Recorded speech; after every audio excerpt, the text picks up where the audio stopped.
Gabriel does not tell Mary that she is in a perpetual state of grace.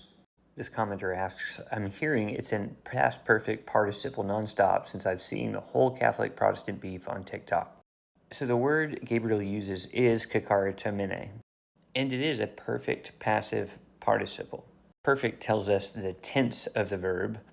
That it's passive tells us that the person being addressed is having the action done to them, so they're not the ones doing it. And participle tells us it's functioning like an adjective rather than a verb. Catholics will often misrepresent the function of this word here by saying, oh, it means that Mary's in a perpetual state of grace. And this is an error for at least two reasons. When Greek grammars are explaining how a perfect tense verb works, they're usually speaking of the perfect tense in the indicative mood. Now, an indicative mood is different from a participle. An indicative verb is what you would use to make a propositional statement, something that is true.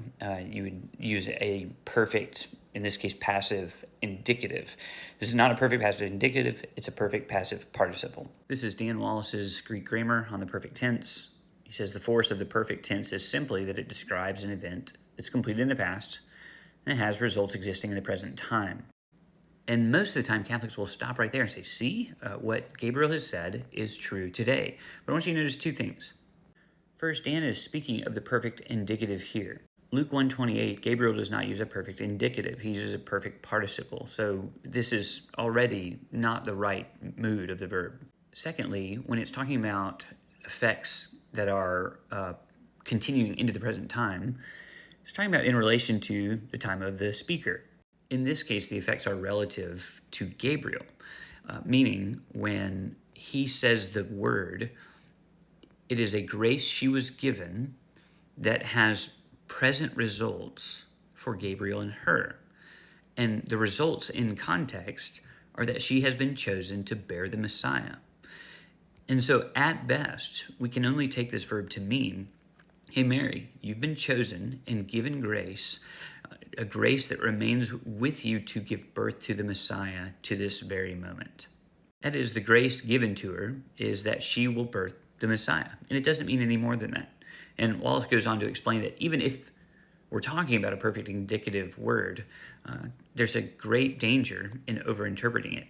On the next page, he goes on to say, Chamberlain goes too far when he suggests that the perfect sometimes is used to describe an act that has abiding results.